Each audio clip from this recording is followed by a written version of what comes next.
Today on Lyrics to Go, I pay honor and respect to an album that's turning 25 years old this week. And it's not just one of the great independent hip hop albums of all time, but one of the great albums of this genre, period, and certainly one of the most influential. It's Funcrusher Plus by Company Flow.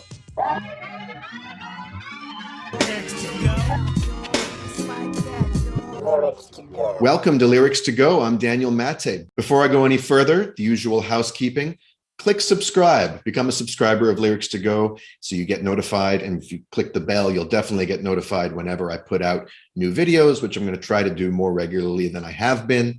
Also click like if at any point you find yourself thinking, I like this video.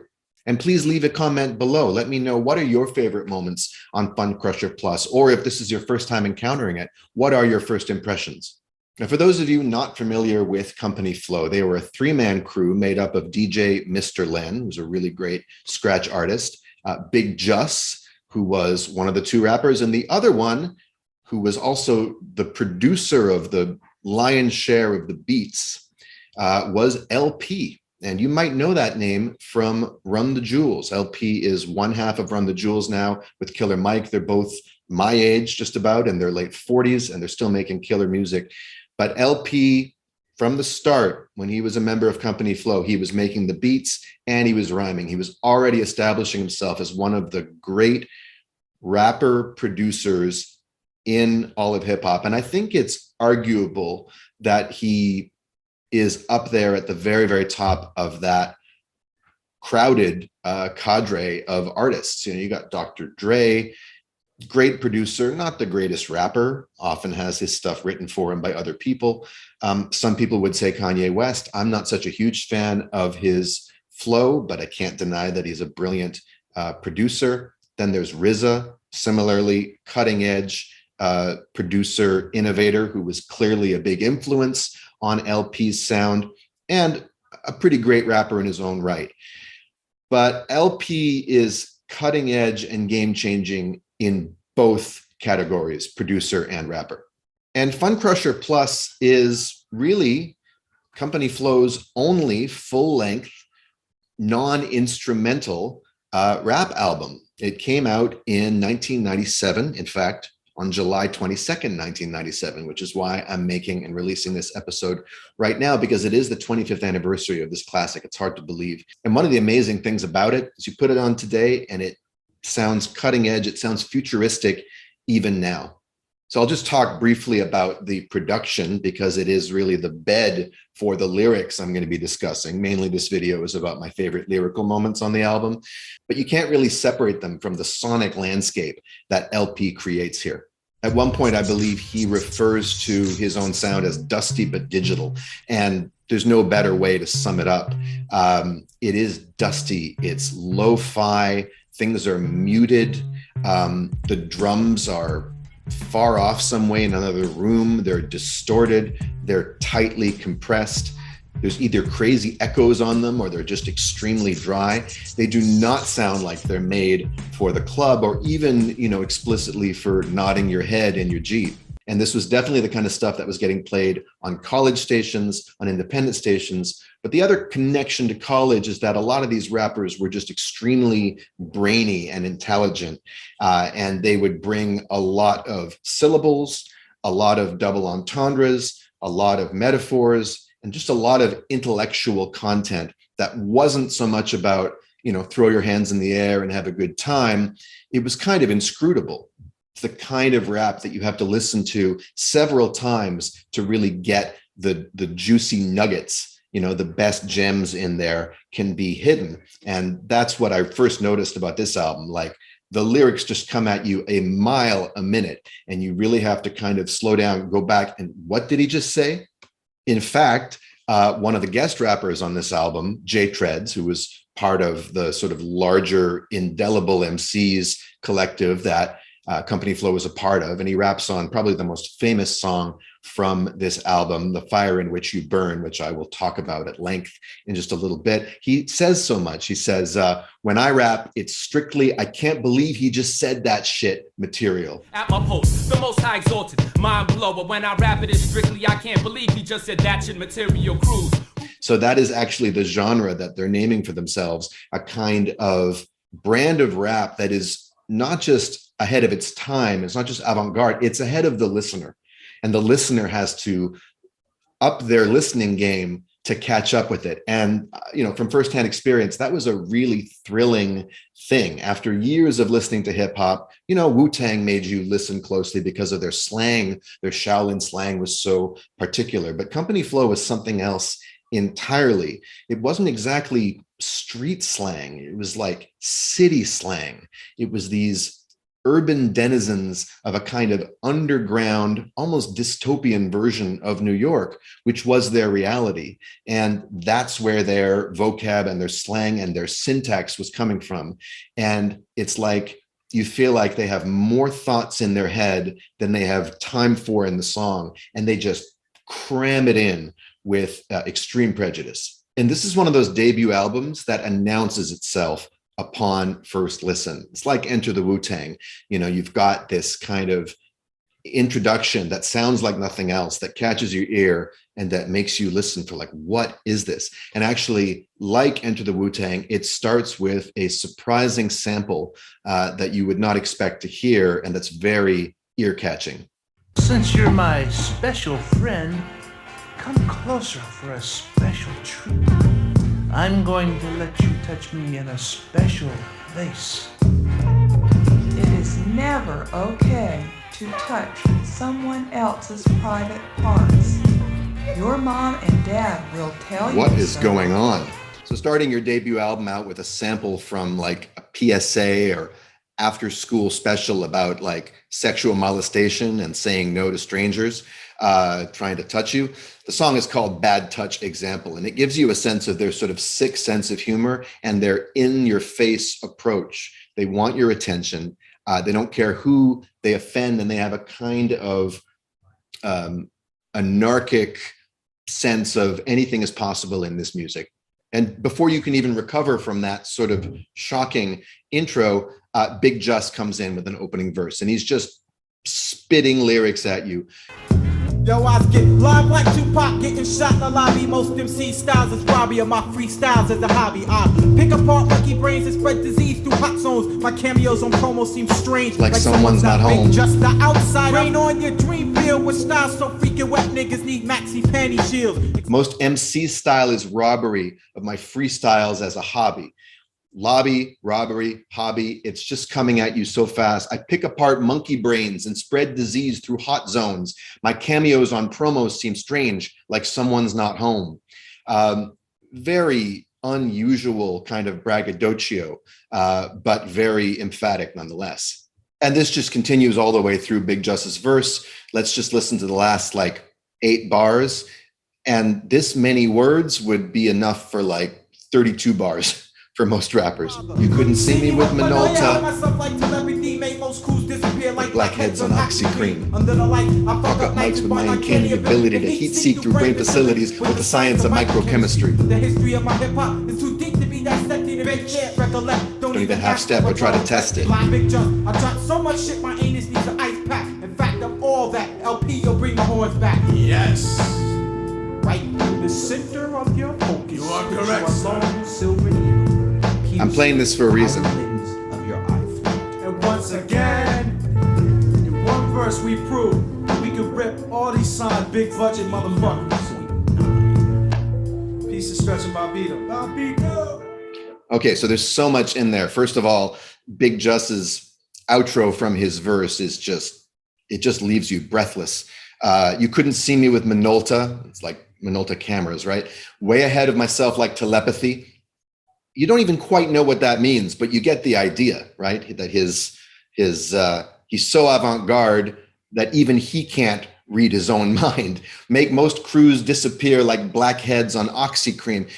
We're not really hearing like perfect, true rhyming here. It's not typical boom bap like KRS-One or even Nas, where like you can hear where the rhymes land. The rhymes are there, but it's more about just the relentless rhythm, the flow. Under the lights, I fuck up mics with my uncanny ability to heat seek through brain facilities with the science of microchemistry.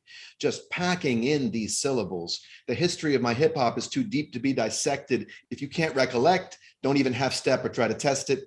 And he ends it with just a fantastic couplet. Bigg Jus, I drop so much shit, my anus needs an ice pack. In fact, I'm all that. LP, you'll bring the horns back. That first line is in the great tradition of when Biggie said, I got techniques dripping out my butt cheeks. I got techniques dripping out my butt cheeks. Sleep on my stomach so I don't fuck up my sheets. All bodily functions are fair game when describing one's lyrical prowess. And I just love the way it ends. In fact, I'm all that. LP, you'll bring the horns back. So right there, he announces to us that he's done with his verse. He introduces LP, who's the producer, right? So he's the one who brings the horns back in. There's a horn sample. And he kind of throws it over to his partner. And I love how LP takes the baton here. We hear him do like a little Phil Hartman as Ed McMahon thing here. Yes, you are correct, sir. You are correct, sir. Yes. Which to me is a very funny and very specific early 90s Saturday Night Live reference. And after that kind of half joking pop culture wink, LP comes back and says something super serious, which really right here is the group's mission statement. And once again, in one verse, we prove that we can rip all these signed big budget motherfuckers. And there you have it. That's the independent as fuck company flow attitude to a T. And they back it up. They have proven that they can rip so many of these major label signed big budget motherfuckers. And LP's no slouch either. I mean, as I've said to you, I think he's the greatest rapper producer of all time, quite possibly. I remember when I first heard these lyrics, the counter action is just a helpless action of the hapless flinching. My supersonics leave you mute like Maggie Simpson. I love the combination of lyrics you can't figure out for the life of you to a very clear pop culture reference. You know what it means to be mute like Maggie Simpson, right? Maggie Simpson never speaks. She just sucks on her pacifier. And that's how he's going to leave you. My supersonics. But the line before that, a helpless action of the hapless flinching, that is poetry that's beyond me.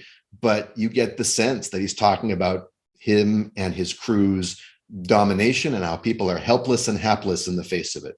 And I remember this line in particular when I first heard it, triple felon MC minus the melanin. And he's referring to his skin color. LP is the white member of this group. And, people talk about Eminem as the greatest white rapper of all time. I have a different opinion on that.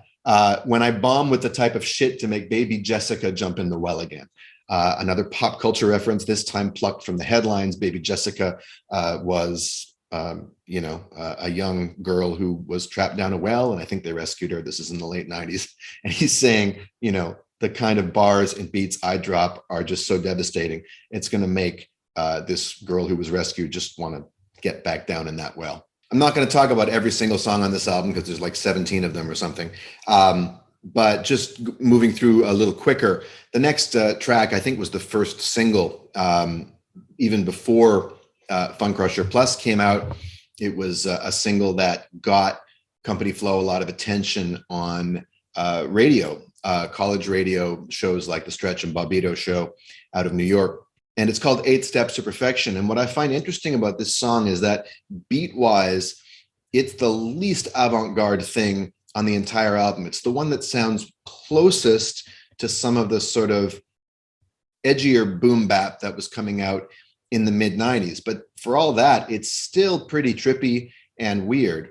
And LP's flow, you can hear on it, is, a bit more similar to what you'd expect from your average independent rapper, a kind of swinging, bouncing flow with rhymes in more predictable places, but he's still messing with rhyme schemes and definitely using imagery that's more science fiction-y and or nerdy or just off kilter than other rappers at the time. As far as I'm concerned, I got your asses in the urn bigger. The temperament Just a whole dumb bar kid, but you can function. Tracks is tight, dusty. Drinking water out the well of life, man, I'ma piss it back rusty. Flesh and phonics, you goddamn right. I'm on it like they order pacemakers, hooked up the clappers. Clap off. Welcome to my freeform jubilee. Look at me, been witness to the shit you wanna be. And then when the hook comes in, Bigg Jus and LP sing the hook or say the hook together. And this sounds, it reminds me of like Kool Keith. Maybe it's because of the word octagon in there, and Kool Keith used to call himself Dr. Octagon. Steps to perfection. The sum of each part forms an octagon. Let rhyme styles get sparked. Steps to perfection. The sum of each part forms an octagon, but rhyme styles get sparked. But very abstract, spaced out, science fiction-y and nerdy but cool verbiage here in the hook. My two favorite tracks on Funcrusher Plus happen to feature the same guest rapper. His name was J-Treds, incredible flow master. And this song is a duet between him and LP. It's called Collude-Intrude. LP continues with the fiercely independent ethos in his raps. Fuck Time Warner and its affiliates for running that wannabe Big Willie shit. Leave those fancy clothes up to the Pope. I mean, he's taking no prisoners. He's almost naming names here. Big Willie shit. You know, I'm not sure when Big Willie Style, which was Will Smith's album, came out, but he himself was just channeling what was popular on the radio in those days, the shiny suit rapper era. And he's saying, leave those fancy clothes up to the Pope. Basically, you all look ridiculous. And further than that, list all personal possessions in your liner notes while I connect Rec genuinely cutting through these red ropes. I hear a double meaning there on red ropes. There's, you know, the red velvet ropes that they put outside fancy exclusive clubs.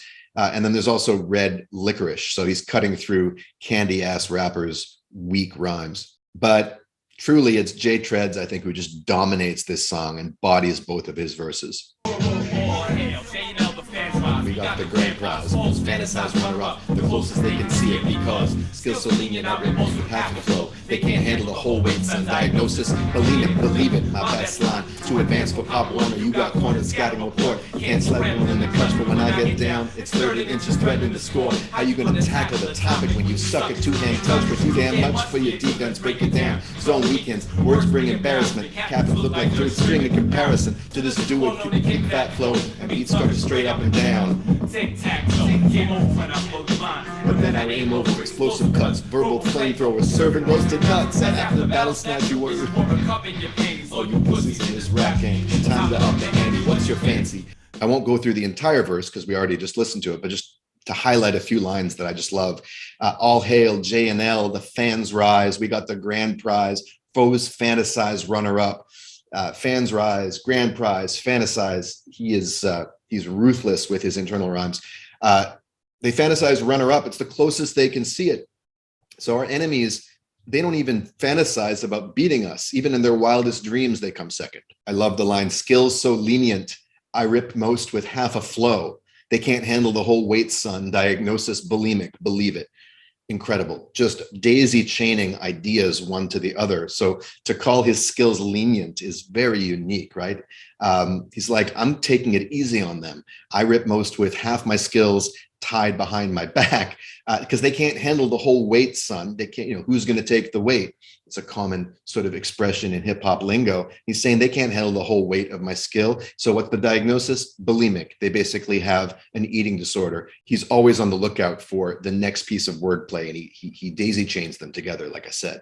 And then all these football metaphors. When I get down, it's third and inches, threatening to score. How are you going to tackle the topic, right? Tackling in football, tackling a topic, when you suck at two-hand touch. So you can't even play a kid's game. How the hell are you going to come up against me? We're too damn much. So two-hand touch, we're too damn much. Just seamless. For your defense, break you down. Zone weakens. Words bring embarrassment. Captains look like third string in comparison to this duo known to kick fat flow and beat suckers straight up and down, tic-tac-toe. It's masterful. The next song is called Blind, and the thing I want to highlight in this song is just the hooks and the way they sort of toss the baton off to each other, the rhyme routine aspect. You know, Beastie Boys did that a lot. Tribe Called Quest did it in Check the Rhyme. And they do it here in a very unique way. Yeah. It's a shame when these MCs fuck yo. What they call you? They call me Bigg Jus. It's a shame when these MCs fuck with me. Yeah, what's your name, son? They call me LP. I must be entirely too fucking nice. Out of Dawn Digital, pass on to the right. Now I'm impeaching all the list. Substitution. And then we go into Bigg Jus's verse. So it's a shame when these MCs fuck with us. Yo, what they call you, kid? They call me Bigg Jus. It's a shame when these MCs fuck with me. Yeah, what's your name, son? They call me LP. How cool. They noticed that their names, LP, Bigg Jus, rhyme with personal pronouns, me and us. And they made sort of an intro out of it. And then I love this. I must be entirely too fucking nice. L, the Dawn Digital, pass it off to the right? Pass the mic like the Beastie Boys did. And now I'd like to pass the mic to Afro. Come on and do anything you like. And later, when it's time for LP's verse, Bigg Jus returns the favor. I must be entirely too fucking fresh. Jus, the killer Funcrusher, pass it off to the left. And as LP says elsewhere on the album, rocking shit from the intro to the outro. The outro is where the song's title comes from. If I have to live on this earth without sight, I'll be the illest blind bastard to ever touch a mic.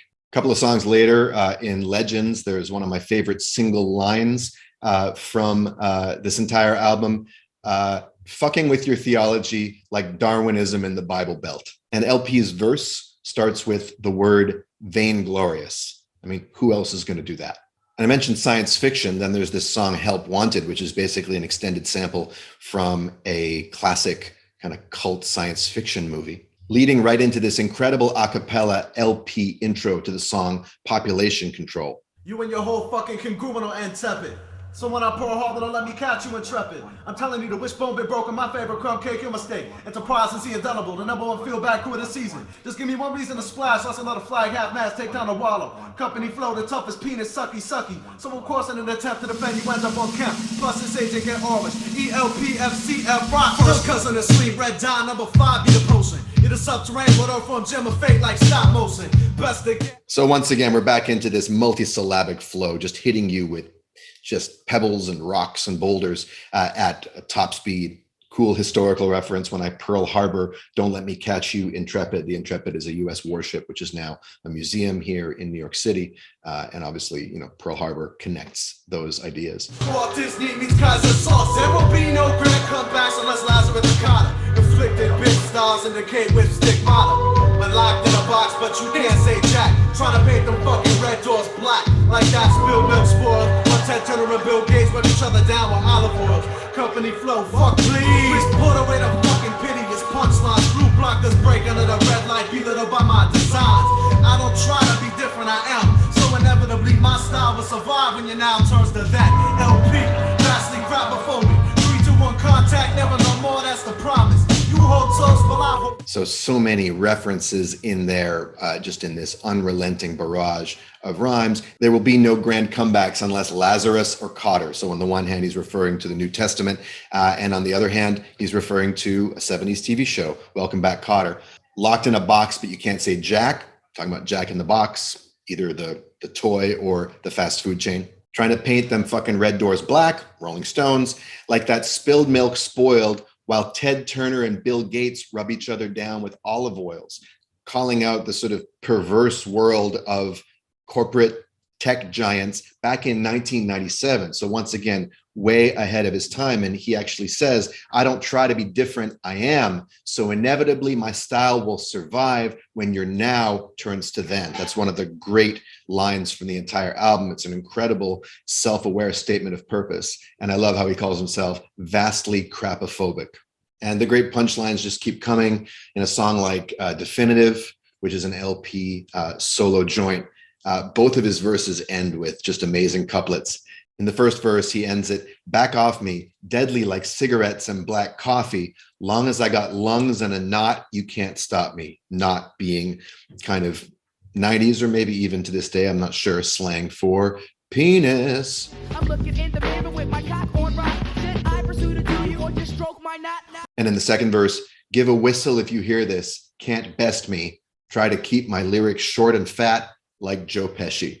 He's a big boy. He knows what he said. What'd you say? Amazing. And speaking of keeping things short and fat, why don't we pause here? I'll come back pretty soon with part 2 of my look at Company Flow's Funcrusher Plus. See you next time. And until then, please subscribe, please like, please leave a comment, and I'll see you pretty soon. I've got lyrics to go, and now you do too.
Unstoppable, that's like it's like stuck on that paint box.